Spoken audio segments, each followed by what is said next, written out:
Today I'm talking with Louis Coleman. Louis is a sales and marketing executive with 35 years experience in both domestic and international sales and marketing. He's worked in diverse industries from petroleum capital goods to consumer fishing electronics to airlines computer systems and now material handling lifting equipment. In these positions he's worked at over 60 countries including Scotland, England, Germany, and Australia.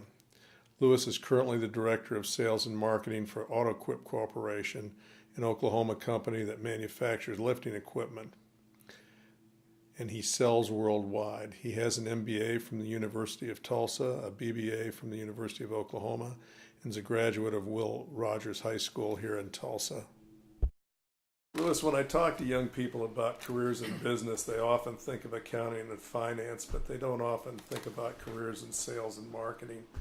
Would you tell our students about the various kinds of things they can do in sales and the differences between sales and marketing? Well, let's divide them apart. Sales is negotiation, it's presentation, it's face-to-face, and it's the closing, the selling of the product, as you would think. Marketing is more the strategic, it's the pricing, it's placement, it's advertising, promotion. It's more, as I said, the strategic aspect of selling a product. So they're selling as part of the marketing program. I look at it. One way I look at it, a salesman gets instantaneous gratification. It's a tremendously rewarding field if you enjoy it. Marketing is more you put off that reward because you might be doing things that 5 years from now affect the product and your sales. So it's a little longer term view. It is more strategic. And sales is more fun. Both great careers coming out of school. More than just selling cars. We think of salespeople in that area. It's all the way up to very, very high-end, high capital products. You've had a unique experience in your career because you've lived, worked, and traveled all around the world.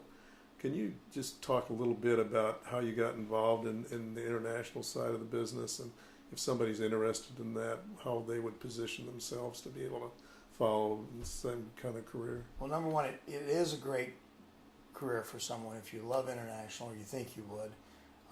Number two, yes, you can do it, but don't follow as how I did it. I almost say I lucked into it. I hope I did a lot with it after I lucked into it, but I'm from Tulsa, Oklahoma. I had no perspective of international law. I had been out of the country for a half a day in that time frame. I thought Texas was international. I'd been to Canada once. I got lucky. I was working for an international company that was very, very international, and they sent me to Canada. Some things happened, and they determined that I had an international capability. Somewhat surprising to me, and they groomed me and trained me, and then sent me off first to Scotland. Well, first to Mexico, then to Scotland, and then on to England to the East Bloc, and I had all of Europe as a territory. I think I did a lot with it once it happened, and I learned real quickly that I loved it. I think if somebody's looking at international, and want to plan their career, they need to look to international companies, both companies that are abroad or companies here who have an international focus. Languages are always critical and important, but get good at a certain thing, whether it be an accountant, be an engineer, whatever, and let those companies know that you have an international attitude. It starts small, but work your way to that degree. But it's tremendously rewarding if you enjoy the cultures, and you have to like the travel, and you have to enjoy the cultures. If you don't like the culture, changes in culture, if you're real comfortable here and don't want to get too far, then maybe it's not for you. Mm-hmm. One of the things I think is really interesting about the people that I've talked to that are in marketing is there's really a lot of research that's done and a lot of statistical analysis. It's really a scientific approach to go out and determine your customers and how you're going to sell. Would you talk a little bit about that and how you go about analyzing your markets? Well, there's a lot of statistics, there's a lot of research to be done, but it gets generally down to that you have to know what your company does well. You need to know who your customers are and what they want, or who you want your customers to be. And that's sometimes the key in marketing is you may have a customer base, but you want a different customer base. So you have to determine what their needs are, what their wants are, what their expectations are. And then look thirdly to your competition and what they do well and what they don't do well. So if there are gaps, how do you differentiate yourself? I work for a company that when I came to work for them, we manufacture lifts. We manufactured a fairly commodity-ish lift, meaning a lot of people did it. We were competitive, but there were several options. We determined we wanted to break away from that. We looked at the market. We saw customers who were wanting higher end lifts, more custom. We looked at our competition. No one was really doing it well. And we knew we had a facility that could do it. And we also looked at our balance sheet and our profit statement that we needed a little bit more margin. So we, over the years, and this was not quick, began to shape ourselves differently. We built up our engineering workforce.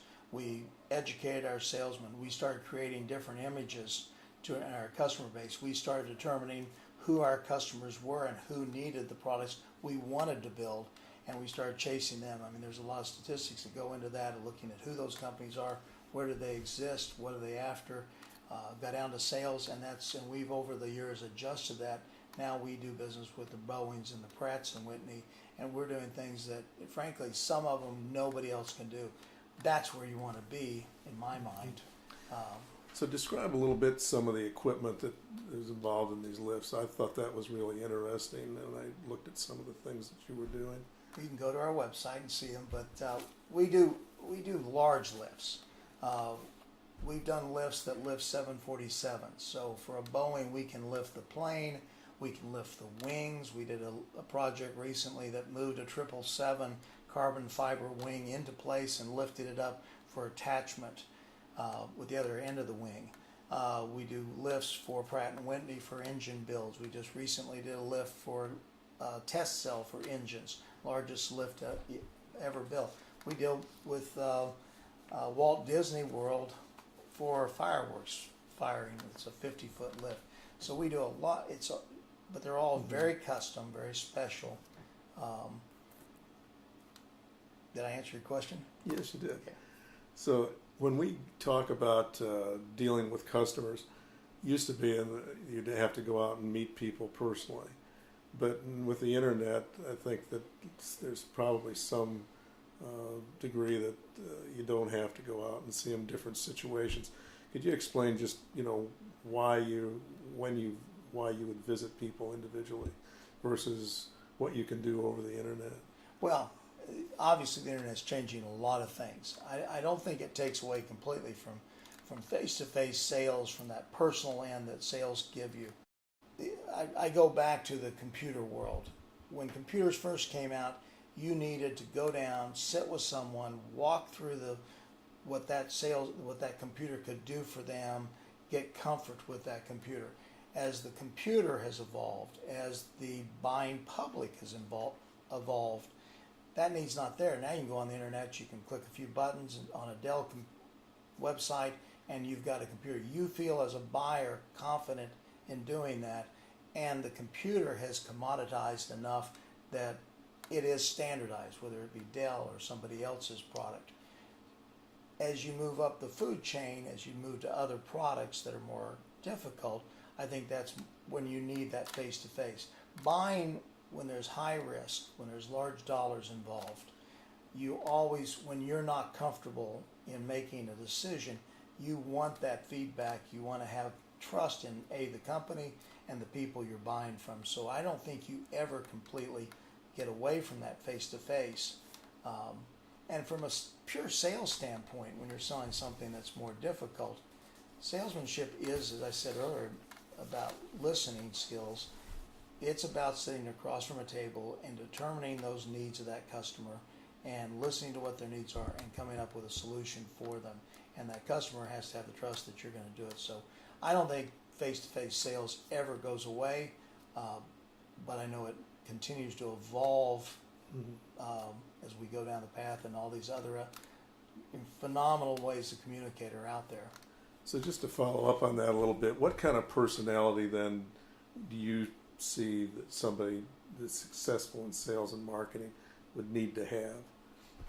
Number one, listening skills. Obviously, communication is the more general answer. You have to have good communication, but when most people think of salespeople, they think of the gift of gab, that they can talk a lot. Just the opposite. It's really about listening, listening, listening. Now, what you say can be really important at the end. So it is all about communication, but it always starts with listening. Obviously, people who enjoy people, if you enjoy doing presentations, if you enjoy sitting across from people and talking, I mean, as you do big projects, there's more than just hardcore sales where you're really technically discussing the merits of a product or the nuances or how big it is and those kind of things. There's still a lot of dinners, there's still a lot of lunches, and that's human personal interaction. You have to have that skill and enjoy it. Mm-hmm. So you went out and got your MBA at the University of Tulsa a few years after you graduated with your undergraduate degree. And I know in talking to people that have gotten MBAs, there's some people have different opinions about whether you should do it after you've had some work experience or you should just continue while you're after you got your undergraduate degree. How do you feel about that? What do you think is the best experience? I have strong views on it. I understand why young people sometimes go straight into their master's degree right out of undergrad. It's easy. It's there. You're already in the education environment, and so why not keep going? You haven't started a career, haven't started a family maybe. It's easy. And maybe they're offering money. I believe you ought to go out and work. I believe 5 years at minimum. I actually prefer 8 to 10 years. And the reason I believe that is because I love my master's. I had a great time with my master's. I had a great time undergrad too. But master's was totally different because you'd sit at a table with other people who had that 8 to 10 to 15 years of experience, who were skilled and successful in their own careers, whether it be a chemical engineer, electrical engineer, an accountant, president of a company, just a variety of things. And so there was more education taking place because it wasn't just the professor standing at the front of the room lecturing, as you so often found in undergrad. It was really a round table discussion.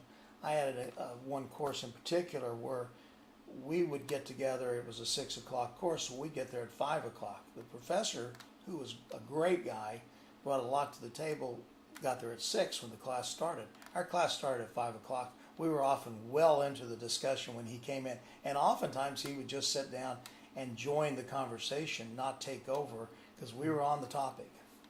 That's the education, and I think that's what a master's program can be. That's great. So how were you able to pay for your education, and what would you recommend for kids now in this environment as things that they can look for to try to cover the costs? Well, number one, it's worth the cost. Education is the number one investment in yourself. There's a lot of discussion about you don't need a college degree. I don't believe that. I mean, there's some great careers out there. You don't need a college career, but I think the statistics bear it out that over the course of a career, an education pays for itself and pays for itself in a phenomenal way in terms of earnings, enjoyment, etc. So having said that, go to school if it's what you want to do. Now, how do you pay for it? I got lucky. I had parents who pushed me, wanted me to be there. I also got really lucky. I landed some really good jobs at the University of Oklahoma that paid for my tuition, my room and board, which is a big, significant part of it.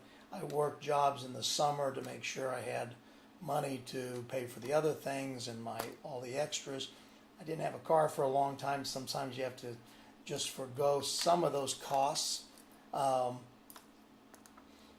There are other ways. When I got my master's, the University of Tulsa offered some work programs. If you're smart enough, and I guess that's a key point right now is when you make that investment towards that, is if you can work hard, have a great resume coming out of high school. And by resume, I mean great grades, but great involvement with programs and teachers and job experience and volunteerism and all the things universities look for, besides just the grades, which are critical. If you come out with there are scholarships, there's a variety, and I think they're people overlook some of the high price schools, but some of the more expensive schools have a lot to offer in terms of scholarships, work programs, and can help you make it happen. The state schools are great, and they're more value oriented, great schools. I went to OU. They're more affordable. Maybe you just can't do it in 4 years. Maybe you have to take 6 years. Maybe it's a work your way through school. Whatever, it's worth it. Keep working towards it. And however you get there, it doesn't matter. In fact, I think future employers value that a great deal, that if you've worked your butt off to get to that point, they know you'll work for them when you come out of school. Well, what life lessons have you learned that are important to being successful that you'd like to pass on to our students? Well, I've got 2 daughters, and I hope I pass these along. Well, I probably continue to pass them along. They probably roll their eyes. One, there's always smarter people out there. There's always maybe better people. There's always richer and poorer, and there's always someone to strive to be. But if you want to be the best, no one can outwork you. If you work hard and you just keep at it, you can be successful. That's life lessons number 1. Life lesson number 2 is have fun. I mean, that sounds, we're talking about work here, and a lot of kids say, work, fun, do those go together? Yes, they do, absolutely. If you don't enjoy it, if you don't get enrichment out of your job and fun, you're not going to do a good job of it. It's going to be torture. It's going to be painful.